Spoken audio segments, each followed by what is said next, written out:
ప్రచార సాహిత్య ప్రవీణ విమర్శన భూషణ శ్రీ గుమ్మలూరు సత్యనారాయణ గారి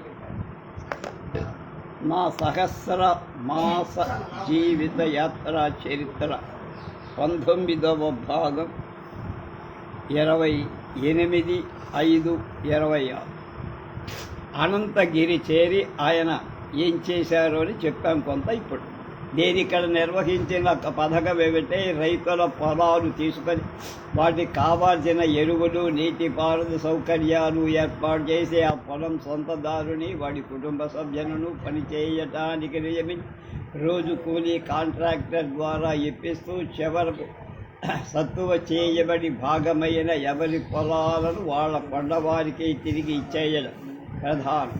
పంటకయ్యే విత్తులు, ఎరువులు, సస్యరక్షణకై తగిన ఏర్పాటు, సరఫరా బాధ్యత అంతా ప్రభుత్వం.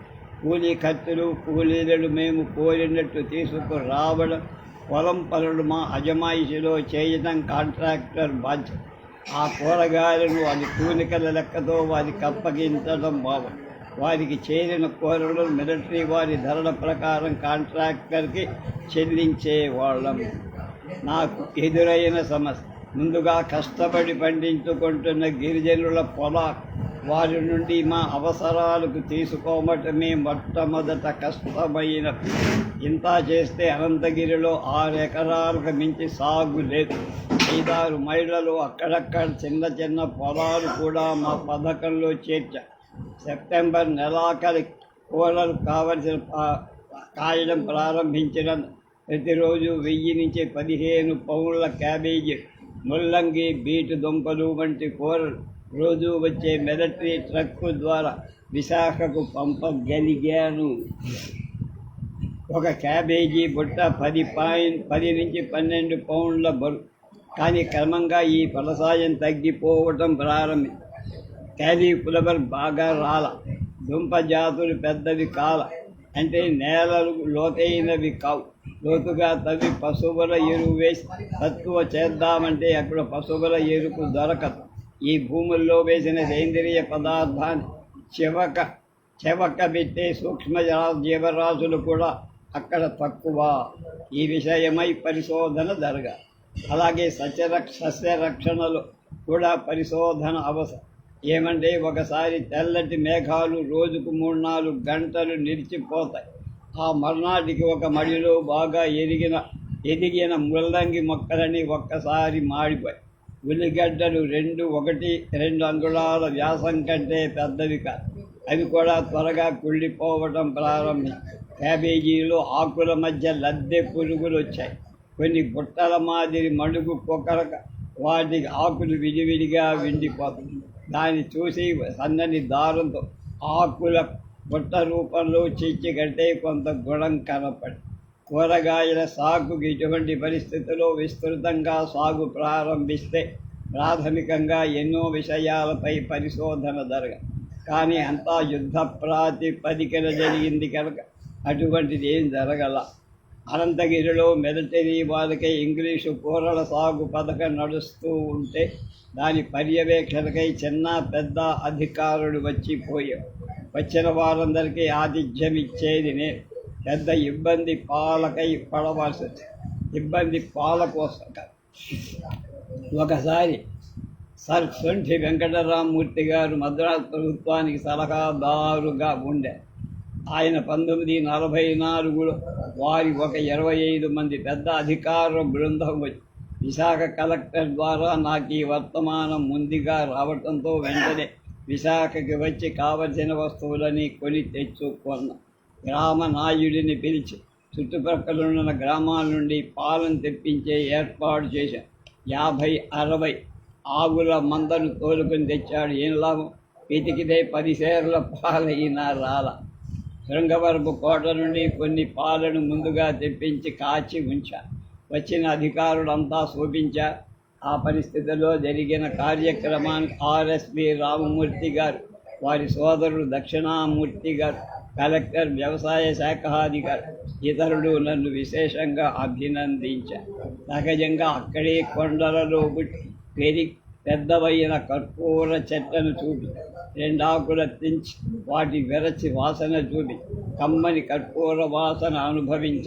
కొన్ని కాఫీ మొక్కలకు కాఫీ గింజలను శుభ్రపరచడానికి ఎప్పుడో అక్కడుండిన ఒక దొర ఉపయోగి వాటిని అక్కడ విడిచిపోయిన పరికరాలు చూపి పనస, మామిడి, చింత, బేరి పండ్ల చెట్లు, ఉసిరికాయలు, కమలాలు వంటి సహజ ఫల సంపద చూశారు.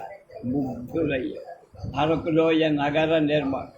అరకులోయలో కాంతిశీకులకు నగర నిర్మాణ పునరావాసం ఆలోచనలు అక్కడి నుండి నన్ను అరకులోయకు తీసుకువెళ్ళమన్నారు.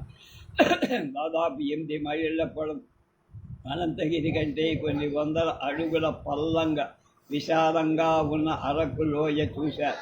రామ్మూర్తి గారు అప్పుడు కాంతిశీకుల విశాఖను ప్రభుత్వంలో చూస్తున్నారు వరకు వెంటనే నన్ను పిలిచి, 3 సత్యనారాయణ, ఈ అరకు లోయలో కాంతిశీకులకు వాసయోగ్యమైన చిన్న నగరం ఏర్పాటు చేద్దామనే ఆలోచన కలిగింది. ఈ ప్రాంతాన్ని వివరంగా పరిశీలించి చిన్న నగర నిర్మాణానికి తగిన ప్రతిపాదనలు 2 నెలల్లో నాకు తిన్నగా ఒక నివేదిక తయారు చేసి పంపు అన్న. నేను 1931లో కోయంబత్తూరులో చదువుకుంటున్న రామ్మూర్తి గారు వ్యవసాయ శాఖాధిపతి డైరెక్టర్గా మద్రాసులో ఉండేవారు. తరచూ వ్యవసాయ కళాశాలకు ఈ అవకాశం తీసుకొని మా ఆంధ్ర విద్యార్థి సంఘం తరపున ఒక కార్యక్రమం ఏర్పాటు చేసి వారిని ఆహ్వాని అటువంటి పనులకు నేనే ముందడు. మా సంఘం వార్షికోత్సవంలో తెలుగు నాటకాన్ని ప్రదర్శి దానిలో ప్రధాన సూత్రధారి నేనే. నా నటనకు వారు వెతుకొని you are another Raghava Bellary అన్నమాట. అంటే నువ్వు మరొక బళ్ళారి రాఘవని కొడియాడు.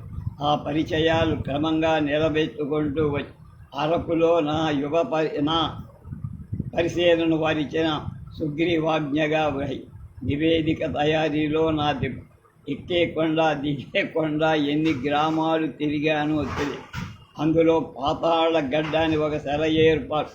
దానికి ఒక చిన్న ఆనకట్ట కట్టి నీటి మట్టాన్ని పెంచితే ఎత్తైన స్థలం నుండి కొన్ని నీటి కాలువల ద్వారా నరక ప్రాంతాలకు నీటి సౌకర్యం కల్పించవచ్చుననుకుని దాన్ని ఒక ఎత్తిపోతల పథకంగా వివరిస్తూ విశాఖ జిల్లా కలెక్టర్కు వెంటనే ఇరిగేషన్ శాఖ సూపరింటెండెంట్ ఇంజనీర్ వచ్చి నీటిపారుదల తీరుతెన్నులు సాంకేతిక దృష్టితో పరిశీలించి కొన్నాళ్ళు అటువంటి జలాశయ నిర్మాణాన్ని ఈ పాతాళ గడ్డలో వచ్చే నీరు చాలదు అని సమాధానం. అయితే ఆ జలధారిలోనే లోతైన బావి ఇంజన్లతో మీదకు నీటిని తోడే అవకాశాన్ని పరిశీలవచ్చు. ఏమంటే అక్కడ ఒక వసతి సగ్గా నిర్వహిస్తే వసతి గృహాన్ని సముదాయ ప్రజలకు ముఖ్యంగా తాగే నీటి అవసరం తెలుసు. అదే కానీ సరిపడితే ఎత్తైన స్థానంలో ఇళ్ళు కట్టవచ్చునని గ్రామానికి కావలసిన హంగులన్నీ ప్రాథమిక విద్యా, వైద్యం, ఆహార వస్తువుల సరఫరా, తంతి తపాలా సౌకర్యం వంటి సదుపాయాలు భావి గ్రామ కంఠంలో ఎక్కడ ఏదేది నిర్మించాలో సూచిస్తూ ఒక పెద్ద పటాన్ని వివరణతో సహా తయారు. రామ్మూర్తి గారికి జనవరి 1945లో తర్వాత ఏమైందో తెలియదు. కానీ నేను విజయవాడ ఆకాశవాణి కేంద్రంలో పనిచేస్తున్న గిరిజనుల హింసా నృత్యాన్ని ప్రసార నిమిత్తం రికార్డు చేయటానికి 1967లో అరకు వెళ్ళా. అప్పటికి ఆ అరకు రైలు స్టేషను, దానికి పర్వత శ్రేణి గుండా రైలు మార్గం ఏర్పడు. మేము మాత్రం కారులోనే వెళ్ళి 20 సంవత్సరాల వెనకటి అనంతగిరి సుంకరమెట్ట అరకులోయ అన్నిటినీ చూస్తూ గత చరిత్ర జ్ఞాపకం చేస్తూ అరకులో నేను ఏ స్థలాన్నైతే నగర నిర్మాణానికి ఆనాడు సూచించాను అక్కడినే ప్రారంభమైనందుకు నాలో ఎంతో ఆనందంగా ఉంది. కానీ నా కృషికి తగిన గుర్తింపు ప్రభుత్వం నుండి రాలేదని నాలో నేనే బాధపడ్డాను. అరకులో చక్కటి రహదారి, బంగళా పక్కనే చిన్న భోజన హోటల్ వంటి తయారై ఆంధ్రుడు మండు వేసవిలో చాలా దూరాన ఉన్న కొడైకెనాల్, ఊటీ వంటి స్థలాలకు వెళ్ళక్కర లేకుండా అరకు లోయలో విశ్రాంతి స్థలంగా ఉపయోగించగలరు. సొంటి రామ్మూర్తి గారి ఆలోచన ఫలి. కానీ కాంతిశీకులకు పునరావాస నగరం అరకులోయకు తయారు చేద్దామని వారి ఆశయం మాత్రం జరగదు. అది జయపురం వద్దనున్న కోరాపుట్టి వద్దకు మారిపోయి అది కూడా మన్యస్థలం. అయితే ఇదివరకే అక్కడ స్పెషల్ రిజర్వ్ పోలీసు ఉండే కనుక ప్రజలకు రక్షణ ఉంటుందని ఊహించి ఉంటా. కోరాపుట్టి ఇప్పుడు మరికొన్ని ప్రభుత్వ కార్యాలయాలు నిండుగా తయారైంది. స్థలాభోగం శిలాభోగం ఎవరు చెప్పరు. మన్యంలో వ్యవసాయ పరిశోధన స్థానం. మిగిలిన తృప్తి వ్యక్తిగతంగా నాకు కలిగిన తృప్తి ఒకటి. అనంతగిరి మన్యంలో 9 నెలలే ఉన్నది. విశాఖలో ఉన్న మిలిటరీ బృందానికి ఇంగ్లీష్ కూరలు పండించే పథక నిర్వహణ ప్రప్రథమంగా నేనే చేపట్టా. అది సంపూర్ణంగా విజయవంతమైందని చెప్పలేను, కానీ ఆ మధ్యలో ఒక చిన్న నగరం, అక్కడే వ్యవసాయ ఫల పరిశోధనా స్థానం. గిరిజన అభివృద్ధికై ప్రభుత్వ పథకాలు వచ్చాయి. కాఫీ తోటలు పెంచడానికి బృహత్ పథకం వచ్చి అటవీ శాఖ ఆధ్వర్యంలో నడుస్తా. నాటి నా కోరిక గిరిజనులతో దేవాలయ స్థాపన చేద్దామని నేనన్న స్వల్ప కాలంలోనే కోరికకై విజయనగర సంస్థానం అప్పుడు ప్రభుత్వ అధీనంలో ఉన్నదని చెప్పా కదా.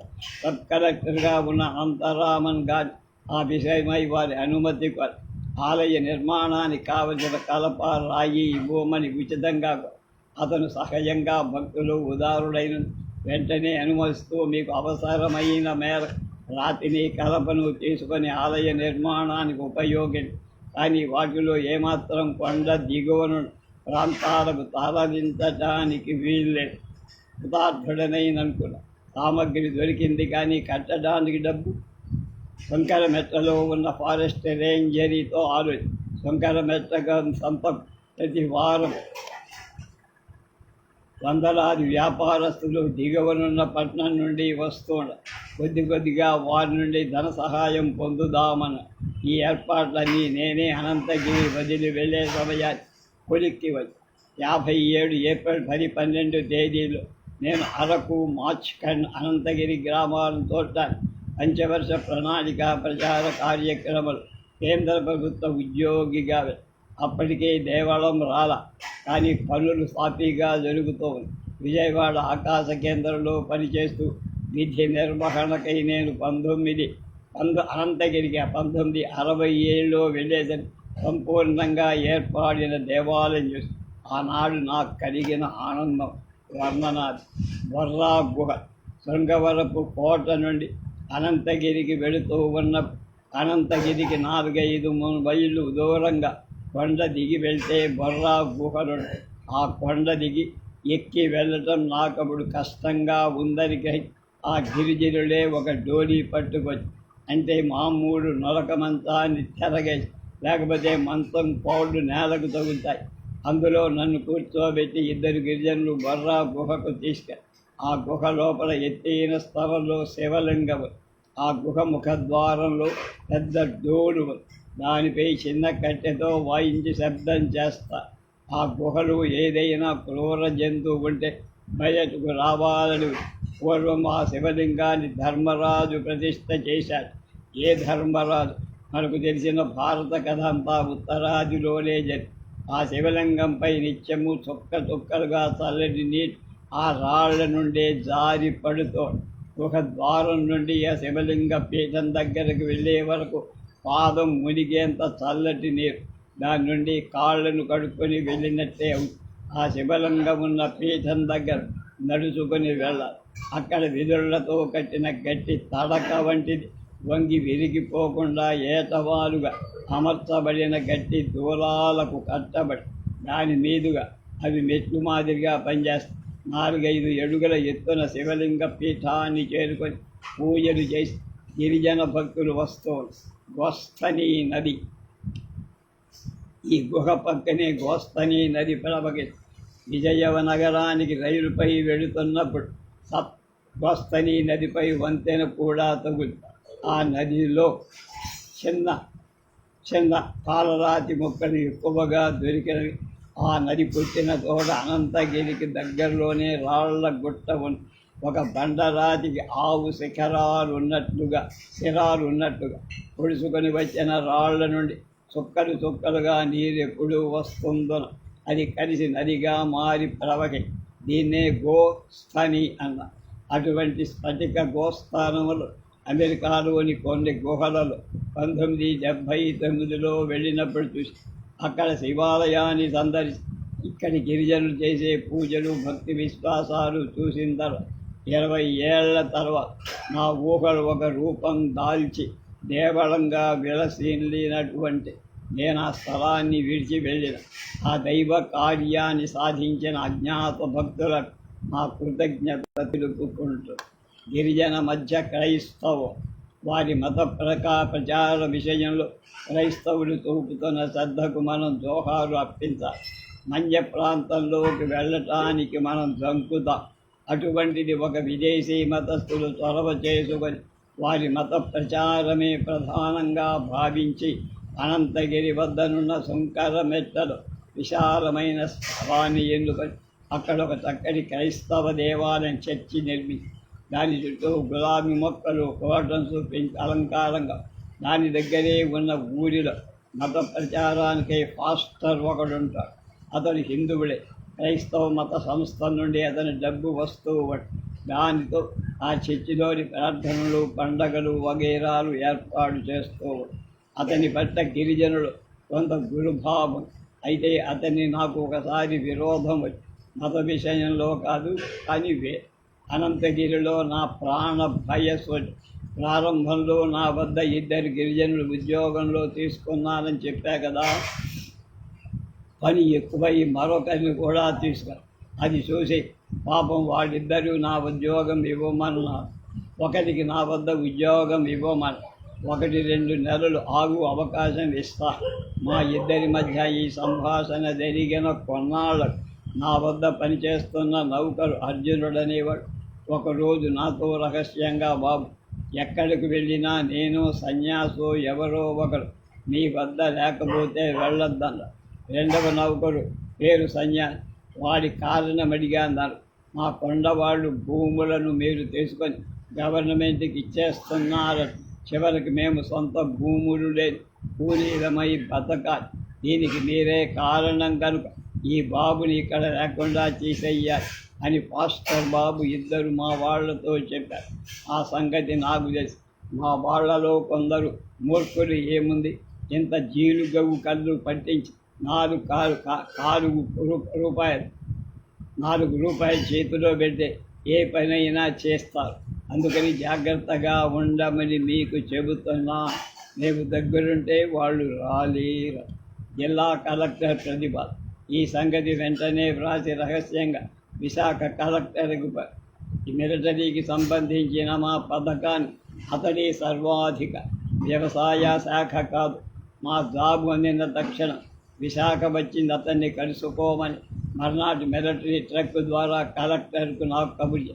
అప్పుడు జిల్లా కలెక్టర్ ఒక ఆంగ్లేయుడు వారి జాబు చూసుకొని విశాఖ వెళ్ళి కలిసి, మీ జాబు చదివా, మా ప్రభుత్వంలో పనిచేసే ఏ ఉద్యోగికైనా ప్రాణ భయం వస్తుందని తెలిస్తే గట్టి ఏర్పాటుతో వాడిని రక్షిస్తాం. ఈ ప్రాణరక్షణకి ఏం కావాలో చెప్పండి, మీకు ఒక రైఫిల్ ఇస్తా. ఇప్పుడు మీకు అంగరక్షగా ఉండటానికి సాధులైన 2 పంపిస్తా. ఏమంటారు?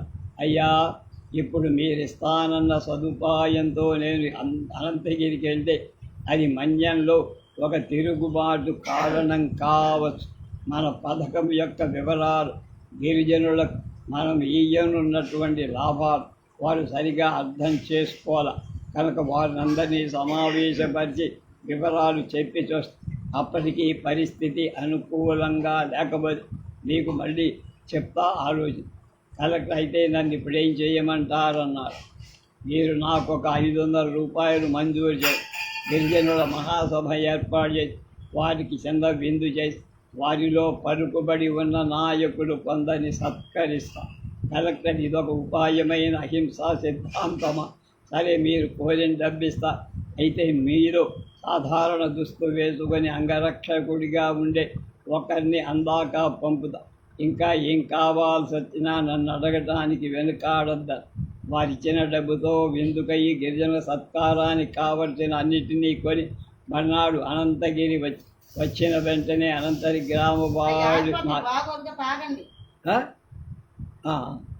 ఏర్పాటు చేయించారు. అంతా సవ్యంగా సుమారు 100 మంది వచ్చి వారి కడుపులు నిండాయి. ఇది వరకు తినని ఎంత పిండి పదార్థాలు పిండి వంటలే. కొందరికి ఘన సత్కారంలో మిగిలిన వారందరికీ ఏదో ఒక బహుమతి, రంగు గుడ్డలు వంటివి ఇచ్చి వారి కళ్ళు చాటంతాయి. గ్రామ నాయని హితోపదేశం రేపు చూద్దాం.